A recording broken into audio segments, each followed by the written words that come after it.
시청자 여러분 안녕하십니까. 지금부터 저녁에 안보정도를 시작하겠습니다. 자, 이번 시간에는요, 지금 이제 러시아 국방장관이 지금 김정은이를 만났습니다. 북한에 이제 와 있는데요. 이거는 뭐 우크라이나 국방장관이 우리 한국에 오니까 러시아도 거기에 뒤질세라 이제 온 것 같은 그런 측면도 없지 않아 있는 것 같아요. 물론 뭐 러시아하고 북한 간의 우크라이나 문제를 두고 이제 군사적인 협력을 뭐 굉장히 이제 확고하게 좀 더 키워나가자 이런 기본적인 취지가 있지만은 한반도를 둘러싼 이 안보 환경이 그 정도로요. 굉장히 지금 민감한 현안이 국제적으로도 지금 떠오르고 있다. 이런 측면에서 분석이 매우 중요하다. 이렇게 보여집니다. 그래서 간략하게 여기에 관해서 이제 한 말씀 드리고요. 그리고 이번 시간에는요, 이 전반적으로 지금 이제 한동훈 그 가족 일가족 이름으로 되어 있는 국민의힘 게시판 문제에 관해서 친윤계도 지금 확전은 좀 자제하는 이런 분위기다. 이런 이제 보도가 나오고 있어요. 이제 추경 원내대표가 좀 자제하자, 냉각기를 갖자 이렇게 얘기했지 않습니까? 요거를 우리 친윤계에서는 좀 따라가는 그런 이제 분위기고, 그리고 이제 한동훈 계열에서도 지금 이제 문제가 더 커진 게 만약에 이 한동훈과 관련된 이 게시판 논란을 친윤계가 계속해서 이렇게 까발리는, 그러니까 이제 한동훈 입장에서는 자기 부인이 조직적으로 댓글 조작을 했다. 게시판 글 조작을 했다. 요거에 이제 장해찬을 비롯한 인사들이 지금 주장하는 내용이지 않습니까? 이러니까 이제 열이 받쳐갖고 자기 부인이 이제 전면에 이제 부각된 거 아니에요. 요 사실상 이제 의혹의 주도 인물로. 그러니까 이제 꺼낸 게 김건희 여사 특검에 찬성표를 던지겠다. 이래서 이제 폭탄이 일단 터졌는데, 그러다 보니까 지금 친한계 안에서조차도 이건 너무 나간 것이다. 반발이 야기되고 있다고 합니다. 그러니까 친윤계에서는 좀 자제하자는 분위기가 일단은요, 속으로는 지금 부글부글 끓고 있는데 김여사 특검법이 10일 날 있기 때문에 참는다는 겁니다. 그러니까 일단은요, 10일 동안의 휴전이 내려진 거나 휴전으로 가겠다 이런 얘기고, 그럼 10일 이후는 또 터진다는 얘기잖아요. 그래서 저는 만약에 한동훈이가 김여사 특검법에 찬성을 해? 그러면 망하는 거죠. 조정훈 의원도 저하고 생각이 똑같더라고요, 보니까. 그리고 친한계에서도 이거는 너무 나간 것이다 라고 반발하는 이유도 저나 여러분들 생각이, 그러니까 초가삼관 빈대 잡겠다고 불을 태우는 거나 마찬가지예요. 불 태우면 어떻게 돼요? 불 태우면, 집을 불태우면 피난 가야 되는 거죠. 피난 가야. 그 집에서 못 사는 거잖아요. 그러니까 한동훈이가 만약에 특검법에 찬성을 하면 결국은 국민의힘에 불질르는 거나 똑같아요. 자, 그래서 이런 그 상황인데, 이런 상황에서도 이 장해찬은 연일 지금 공격을 늦추지 않고 있어요. 왜? 장해찬이도 사실상 어떻게 보면 이제 자기 이제 정치 생명이 걸려 있는 거나 마찬가지지 않습니까? 그리고 장해찬의 경우에는 이제 한동훈이가 지난번에 이제 공천에서 탈락을 시켰기 때문에 거기에 대한 한도 맺혀 있는 것이죠. 그래서 여기저기 이제 그 유튜브 방송에 다니면서 한동훈의 비리 의혹을 폭로하고 있는데, 최근에는요, 지금 이제 장해찬 폭로가 가장 가슴 아픈, 이 한동훈한테는 참 그 한이 맺힌 게, 진은정이가 주범이야. 이거를 지속적으로 하고 결정적 근거로 강남 맘카페에 진은정의 이 여론 조작, 꽃 보내기 캠페인, 요거를 폭로했지 않습니까? 여기에 대해서 이제 우리 국민들도, 야, 이거 그럴 것 같네. 상당히 신뢰가 많이 가는 그런 이제 이 폭로거든요. 자, 그런데 여기에 대해서 이제 장해찬이가 또 하나 지금 폭로한 게 말이죠. 여기저기 다니면서 이제 지금 새롭게 폭로하고 있는 내용이 뭐냐. 그러니까 게시판 플러스 이제 게시판의 담을 벗어나서 또 하나 이제 비를 찾아낸 게 뭐냐. 한동훈이의 인사농단이다. 그래서 그 일부 유튜브 방송에 나가서 이제 장해찬이가 폭로한 게 뭐냐. 한동훈 계열로 되어 있는 KBS 전 기자. 갖다가 기자를 청와대 지금 언론 비서관실에 행정관으로 집어넣고 부대변인까지 집어넣었다. 이거는 그러니까 이제 한동훈이가 이제 정부 출범에 이제 그렇게 된 거지 않습니까? 그러니까 당연히 말이죠. 정부 출범할 때는 뭐 한동훈하고 이제 윤석열 대통령이 이제 허니문 관계지 않습니까?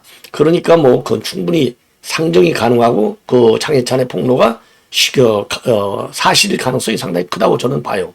누구냐? 바로 KBS 기자의 여기자입니다. 천효정. 이 여기자인데 보니까 이 여기자가 이 학력이 빵빵해요. 서울대 출신이에요. 그러니까 이제 한동훈의 직계 서울법대 후배가 되는 것이죠. 그리고 이 여 기자는 이제 법조 출입 기자예요. 그러니까 뭐 이래저래 한동훈으로 대학 후배지, 그 다음에 법조 출입했지. 그러니까 상당한 친분 관계를 가지고 있는 것은 분명해 보여요. 아주 젊은 여 기자인데 86년생. 요 여 기자를 이제 부대변으로 발탁하는데 한동훈이가 갖다 심어놨다는 겁니다. 자, 그런데 이 여 기자는 이제 결국 이제 용산 대통령실을 떠나서 SBC 그룹에 전무로 가 있어요. 전무. 근데 이제 이 여 기자가 전무로 갔으니까 뭔가 기여를 해야 되지 않습니까? 여기와 관련해서 이제 요거를 이제 그 문제를 일으켰다는 거죠. 사실이요. 한동훈 계열의 인사라고 볼 수 있는 KBS 여 기자 천유정이가 용산 대통령실을 떠나서 SBC 그룹을 가서 대통령 해외 정상 행사에 뭔가 좀 불순한 일을 저질렀다. 예, 그러니까 이제 한동훈 계열의 인사들도 이런 비리가 많다. 이런 거를 이제 폭로하고 있는 내용이 되겠습니다. 그리고 또 한 사람은 인사동단 중에 하나가 이제 비례공천에 사천이 많았는데 그 중에 대표적인 사람이 한지아 현 대변인이죠. 그래서 이제 해피름은 또 여성 2명. 이게 또 이제 이슈의 또 한 복판으로 나오고 있어요. 그러니까 이제 한 번은 1호 여성은 진은정, 2호 여성은 지금 이제 이 천효정과 그 다음에는 이제 한지아. 자, 그래서 이거 보면요. 언뜻 보면 뭐 내용에 다르겠지만은 또 이재명 옆에 꼭 여성들이 따라다녀갖고 의혹이 되는 거 있는데 지금 장해찬이가 폭로한 사람들을 보면 뭐 의도한 바가 있든 아니든 간에 전부 다 문제인물들이 지금 문제인물로 부각이 되는 지금 이제 장해찬이가 한 사람들이 여성 3인방이 지금 떠오르는 겁니다. 예. 자, 그래서 요런 내용도 여러분께 자세하게 설명을 좀 드리도록 하겠습니다. 자, 그러면요, 우선요, 김정은이를 만난, 이 국방장관, 지금 러시아 국방장관인데요. 지금 이제 벨로우소프라고 합니다. 이름이. 안드레이 벨로우소프. 그러니까 이제 안드레이는 여러분들 많이 익숙할 거예요. 저 러시아 이름으로. 그러니까 성이 되게 안드레이 벨로우소프. 요 국방상이 이제, 어제, 지금 이제 김정은이를 만났습니다. 자, 김정은이를 만나갖고 이 자리에서 이제 김정은이가 한 얘기를 보면은 이제 최근에 미국이 그리고 영국이요, 스톰 섀도우하고 그 다음에 에이테킴스, 그러니까 이제 장거리 미사일 요거를 쏠 수 있도록 허용을 해줬잖아요. 이걸로 이제 러시아는 이제 말하자면 공격하고 있지 않습니까? 요거를 굉장히 강하게 비판하고 있고, 그 다음에 이러한 이제 공격에 대해서 러시아가 가지고 있는 이 무기, 극초음속 중거리 미사일을 러시아가 이제 또 발사했지 않습니까? 대응 사격을 했죠. 요런과 관련해서 지금 이제 국제사회도 비판을 많이 하고 있는데 요거는 정당 방위다. 정당 방위다. 그러니까 이제 미국과 그런 게 이제 나토 이런 데서 먼저 무기를 쓰도록 우크라이나에 승인을 해준 건 아니냐? 그러니까 자기네가 이 극초음속 이 미사일로다가 이 반격을 한 것은 지극히 당연한 정상적인 정당 방위다. 그리고 이제 이렇게 장거리 또 타격 무기를 제공한 거 미국과 서방이 이거는 러시아 영토 분쟁에 대한 직접적 군사 개입이다. 예. 그러니까 직접적 군사 개입이니까 단호한 이런 대응을 한 것은 정당한 방위권 행사다. 예. 그러면서요. 미국을 무시한 도발 세력들이 러시아의 경고를 무시해서 이룰 것이 없다는 것을 이제는 명백한 행동 신호로 보여줄 필요가 있다. 이렇게 입장을 밝혔습니다. 자, 그리고요. 그리고 이제 이 두 사람의 담화에서 국방 분야를 비롯해서 러시아하고 이제 북한 포괄적인 전략과 동반 관계를 갖다가 더 심화 발전시키고, 그리고 또 급변하는 안보 환경에 대처해서 양국의 이 주권과 안전 이익 그리고 국제적 정의를 수호하는 문제에 대해서 폭넓은 의견이 교환이 됐다. 이렇게 입장을 밝혔어요. 그러니까 이제 쉽게 얘기해서요. 한마디로 얘기해서 지금 러시아와 북한과의 군사적인 동맹 관계를 내실있게 키워나가야겠다. 한마디로 얘기하면. 그리고 이제 동맹관계이기 때문에 러시아의 우크라이나 전쟁에 대한 북한의 적극적인 협조, 그러죠? 공조, 요거를 과시한 걸로 볼 수 있어요. 결정적인 대목이 바로 뭐냐? 예, 정당 방위라는 겁니다. 그러니까 지금 국제사회가 북한의 지금 파병을 적극적으로 지금 비판하고 있잖아요. 굉장히 강하게. 그런데 무슨 소리야? 우리가 지금 참전한 것은 정당 방위권의 행사에 불과해. 그러니까 우리는 이제 불법적인 침략 전쟁이 아니다. 침략 행위에 북한이 개입하는 것이 아니다. 요 점을 강변하는 거예요. 그래서 북한군 파병에 대한 군사 지원에 대한 정당성을 확보하기 위해서 지금 이제 벨로소프 국방장관과의 담화를 통해서 이제 발표하는 것이 아니냐, 이렇게 판단이 되는 대목이 되겠습니다. 자, 그래서 이제 그다음에 이제 우리는요 지금 이제 우크라이나 국방장관이 이제 우리 한국을 방문해서 대통령도 만나고, 그다음에 우리 이제 김용원 장관도 만났어요. 당연히 공격용 무기를 좀 달라, 이거를 요청한 거 아니겠습니까? 근데 전에는, 그러니까 트럼프가 당선되기 전까지만 해도 적극적인 정책의 전환을 할 수 있다, 이게 이제 윤 대통령이 대외적으로 표명했잖아요. 왜? 아니, 북한이 지금 파견까지 하는데 우리도 가만히 있을 수는 없다는 거죠. 우크라이나가 이기도록 하는데 우리가 이겨야 되잖아요. 우리가 이제 기여를 해야 되잖아요. 근데 이제 트럼프가 들어서면, 트럼프는 무조건적 종전론자거든요. 무조건적 종전론. 자, 그러니까 이제 확전을 지금 확실하게 트럼프는 반대하는데, 우리도 이제 공격용 무기를 제공할 경우에는 앞으로 이제 트럼프하고 또 친하게 지내야 되는데 좀 어려운 점이 예상이 된다. 그래서 이번에 우크라이나 국방장관이 왔을 때의 공격용 무기 제공에 대한 요청에 대해서는 그러니까 이제 NCND, 그렇죠? 침묵을 유지하는, 전략적 모성을 유지하는 것이죠. 줄지 안 줄지 몰라, 딱 이거죠. 그러니까 이제 유동성이 그만큼 크다 이거죠. 우크라이나 전쟁이 이제 과연 종전으로 갈지 확전으로 갈지 현재로서는 굉장히 어렵기 때문에, 일단은 트럼프라고 하는 강력한 리더가 등장했으니까 그 트럼프와의 관계 개선을 위해서도, 새로운 한미 관계의 정립을 위해서도 요거는 이제 마이너스일 가능성이 많기 때문에 이제 전략적으로 모성을 유지하는 침묵 정책을 유지하는 것이 아니냐, 이렇게 판단이 됩니다. 자, 굉장히 중요한 안보 사안이라서 이거는 조금 제가 설명을 여러분께 드렸고요. 지금부터는 이제 이 당원 게시판과 관련해서 기본 친한계 내에서도 김여사 특검으로 가는 것에 대해서는 이건 지나친 거다, 이건 잘못됐다, 그래서는 안 된다, 이거고요. 그리고 친윤계에서 굉장히 불쾌하지만 김여사 특검법에 찬성하겠다, 이 말이 굉장히 불쾌하고 참을 수는 없지만 일단은 참겠어. 그래서 지금 확전을 자제하고 있는 상황이 되겠습니다. 자, 그래서 말이죠. 그래서 여러분들께 이제 말씀드리면, 그럼에도 불구하고 장해찬은 연일 이제 지금 공격의 화살을 갖다가 늦추지 않고 있는 게 특징입니다. 자, 그래서 지금 이제 이 장해찬이가 이제 하고 있는 내용들을 보면은요, 지금 이제 어제만 하더라도 한 두세 개가 나왔는데, 하나는 왜 이병준만 고발하냐, 나를 고발하라. 나를 고발하라. 왜 이병준만 고발하냐. 이게 이제 첫 번째 메시지예요. 장해찬은 무서워서 고발을 못하고 유튜버만 고발한다는 주진우 위원장과 그 뒤에 한동훈에게 고한다. 한동훈 대표 가족이 당원 게시판에 글을 썼다. 가족 중 1인이, 즉 진은정 변호사가 다른 가족 명의로 여론 조작을 했다. 요 두 가지 발언을 허위사실로 왜 고발하지 않냐. 나머지 구구절절 고발을 해봐야 전부 맹탕이다. 한동훈 대표 가족이 글을 썼다고 주장하는 내용에 대해서는 허위사실로 고발을 못하는 이유가 도대체 무엇이냐. 도대체 무엇이냐. 그리고 말이죠. 핵심을 회피한 물타기 고발장은 오히려 가족이 여론 조작을 했다고 자백하는 증거다. 법꾸라주의 물타기 고발장으로 진실을 덮을 수는 없다. 국민들은 한동훈이가 가족 의혹은 고발 못하는 것을 보면서 정말 가족 여론 조작이 확실하다고 생각할 수밖에 없다. 이렇게 밝혔습니다. 그리고요, 또 특검 협박, 한동훈 대표는 역시 비열한 정치 공작으로 위기를 모면해야 한다. 특검 통과는 정권을 이재명에게 갖다 바치는 일이다. 대통령과 각오를 세우는 것과는 차원이 다르고 보수진영 전체에 대한 배신으로 영원히 낙일 찍힌 것이다. 만에나 하나라도 특검이 통과되면 한동훈의 정치 생명부터가 가장 먼저 끝난다. 마치 약점 잡은 조폭처럼 툭 하면 특검으로 협박하는데 흔들릴 필요가 전혀 없다. 민주당 정부에서 탈탈 털어도 먼지가 안 나온 사건보다 아직 해소되지 않은 한동훈 관련 의혹이 특검을 해도 나올 게 훨씬 더 많다. 민주당이 이 특검은 통과시키고 저 특검은 봐줄 것이냐. 둑이 멀어지면 이 특검 저 특검 가리지 않고 마구잡이로 밀어붙이는 게 민주당이다. 가족의 여론조작 사건을 특검 협박으로 넘기려는 얄팍한 술수에 겁먹을 사람 아무도 없다. 특검 협박 언론 플레이를 할 시간에 가족에게 여론조작했는지나 물어봐라. 설마 아직도 가족에게, 특히 진은정에게 글을 썼는지 안 물어본 것은 아니겠지요. 저도 동의합니다. 특검에 만약에 한동훈이가 동의해? 그러면 완전히 끝나는 것이죠. 그래서 지금요, 조정훈도 정치인 한동훈으로서는 특검에 동의할지 모르지만은 국민의힘 당 대표로서의 한동훈으로서 특검에 동의하는 것은 절대적으로 불가능하다. 접어라. 이렇게 경고장을 날리고 있습니다.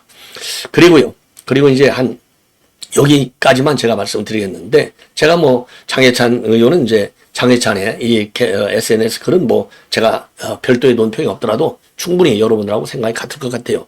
당원 게시판 사태를 그냥 덮어주자, 불리하고 시끄러운 이슈니까 넘어가자, 정의롭지도 공정하지도 않은 발상이다. 악재라는 이유로 진실을 밝히지 않으면 이제 어떤 의혹이 불거져도 2주만 버티면 묻힌다는 나쁜 선례를 남기게 된다.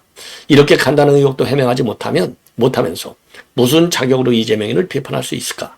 하루빨리 민생으로 화제를 돌리기 위해서라도 한동훈 대표 스스로 가족이 있었는지 아닌지 진실을 말하라. 이 논란을 여기까지 끌고 와 키운 것도 한동훈이다. 한동훈이가 가족의 연루 여부를 솔직하게 밝혔으면 제가 뭐라고 떠들어도 이만큼 커질 이슈가 아니다. 정치인에게 필요한 첫 번째 덕목은 정직함이다. 자기 가족 문제에는 눈을 감고 진실을 덮는 사람이 무슨 정책을 말한들 국민들이 어떻게 믿겠나. 당장의 혼란을 피하기 위해서 진실을 덮으면 10배, 100배 더 큰 대가를 칠 수밖에 없다. 자, 옳은 얘기죠. 예. 자, 그래서 이제 여러분께 이제 처음부터 말씀을 드렸던 천효정이가 그럼 어떤 사람인지 여러분께 이제 자세히 말씀을 드리겠는데요. 천효정의 경우에 상당히 서울대 법대를 나오고 또 법대에서 석사를 하고요. 서울법대에서 박사 과정까지 수료를 했어요. 그래서 이제 천효정 기자가 보니까 이제 완전히 언론인으로 시작했습니다. 맨 먼저 2012년도에 채널A 기자를 했고요. 국제부. 그 다음에 이제 2015년도에 KBS로 옮겨서 사회부, 정치부, 경제부, 경인센터, 그 다음에 문화교육부, 그리고서 2022년도에 이제 대통령실 홍보기획관실 행정관으로 가게 됐는데, 그리고서 이제 그 부대변인이 된 거예요. 요 부대변인이 되고 행정관으로 가게 된 게 한동훈이가 갖다 심어놨다는 거죠. 요때는 뭐 한동훈 계열 인사들이 당연히 많이 들어갈 수밖에 없겠죠. 왜? 그때는 뭐 윤석열 대통령하고 허니문 관계 법무장관이 시켰잖아요. 그런데 누가 거기에서 한동훈이가 천효정 좀 심어주시오 하는데 거부할 사람이 누가 있겠어요? 윤 대통령을 포함해서. 그렇잖아요? 예. 당연 수순이죠. 그래서 거기서 이제 이 부대변인을 하고, 그 다음에는 이제 뉴미디어 비서관의 직무 대리를 했어요. 그러다가 2023년도에 여기를 나와서 SBC 그룹의 뉴미디어 실장 전무급으로 나갔습니다. 전무급으로 나갔어요. 자, 그런데 이제 문제는 뭐냐? 예. 전무급으로 나갔는데 우선 용산 대통령실에 들어갈 때 한동훈 인사 라인으로 해서 들어갔다는 겁니다. 근데 이제 SBC 그룹에 갔는데 SBC 회장이 지금 이제 중대재해처벌법 위반으로 이제 구속되어 있지 않습니까? 자, 그런데 이제 풀려나야 되잖아요. 그런데 이제 무슨 일이 있었느냐? 윤 대통령이 체코를 가는데 순방 대표단의 파리바게트 사장을 집어넣었다는 겁니다. 이걸 누가 했느냐? 천효정이가 했을 가능성이 상당히 크다. 장해찬이가 주장하는 거예요. 자, 그런데 이거를 갖다가 이제 대통령실은 그대로 이제 포함시켜서 이제 보냈는데 이게 나중에 이제 문제가 됐다는 겁니다. 그래서 요 문제 제기를 한 사람이 바로 이제 김 여사 라인으로 볼 수 있는 그런 사람들이 요거를 문제 제기를 했다는 겁니다. 예. 자, 그래서 이제 요렇게 이제 한동훈 계열 인사들이 문제를 일으켰다 이거죠. 쉽게 얘기해서 대통령 청사회장까지 자기 비즈니스 이익을 위해서 써먹는 바람에. 예. 자, 그런데 이제 요 천효정만 있는 게 아니라 플러스 알파가 상당할 것이다. 예, 상당할 것이다. 자, 이런 얘기를 하고, 그래서 이제 이 한동훈이가 사실상 여기에 심은 사람들이 이제 용산 대통령실에서 황태자처럼 노릇을 했다. 이게 이제 장해찬의 주장이 되는 거예요. 예. 자, 그런데 이제 그 다음에 또 우리 국민의힘 안에서는 또 한지아 비례대표, 당시 비례대표 한동훈 라인이다. 그래서 그 당시 이철규가 기자회견하고 난리를 났지 않습니까? 이건 비례대표가 사청 의혹이 있다. 이거는 어제 오늘 나온 얘기가 아니에요. 예, 상당 부분 사실이 아니겠어요. 왜냐하면 이 이철규 의원이 직접 아예 기자회견 했잖아요. 비례대표 이거 나 이거 심사 안 할래 해버렸지 않습니까? 전부 한동훈이 밀실공천이야. 난리가 난 거 아니에요? 예. 자, 그래서 한지아가 이제 의사 출신인데 이 한지아가 이제 강남에 나오려고 했다고 합니다. 그런데 이제 반발이 많으니까 강남에는 못 나오고 한동훈이가 비례대표로 빼줬다는 거예요. 쉽게 얘기해서. 지금 당 대변인을 하고 있는데 요때도 이제 문제가 많이 되니까 한동훈이 전공이 뭐예요? 이제 예를 들어서 이제 초기만 하더라도 이제 허니문 시기니까 청와대 민정실을 없애면서 인사 검증 기능을 법무부에 갖다 놨잖아요. 법무부에 갖다 놨는데 무슨 문제가 생기면 그건 내 책임 아니야. 나는 검증만 했어. 그 사람을 쓰느냐 안 쓰느냐는 용산 대통령실에서 알아서 하는 거야. 그게 책임 회피형. 그러니까 요 책임 회피형이 바로 이제 한지아 할 때도 책임 회피형. 나는 몰라. 예. 그래서 지금 이제 이 한동훈의 인사동단 특징을 보면 문제가 되면 나는 몰라. 나는 책임이 없어. 책임 회피로 일관하고 있다. 요게 이제 이런 것들도 전부 장해찬이가 지금 주장하고 있는 내용의 일단이 되겠습니다. 자, 그래서 말이죠. 이제 현재 당원 게시판 논란에서 장해찬이가 이런 거를 갖다가 유튜브 방송에 나오면서 여기저기 이거를 폭로하면서 이제 한동훈의 인사동단 쪽으로 지금 초점이 옮겨가고 있는, 그러니까 게시판 논란은 당분간 냉각기를 갈지 모르지만은 이 한동훈과 관련된 여러 의혹들은 앞으로도 계속 폭로될 가능성이 크지 않을까 이렇게 생각이 듭니다. 시청자 여러분, 이것으로 본 방송을 마치겠습니다. 대단히 고맙습니다.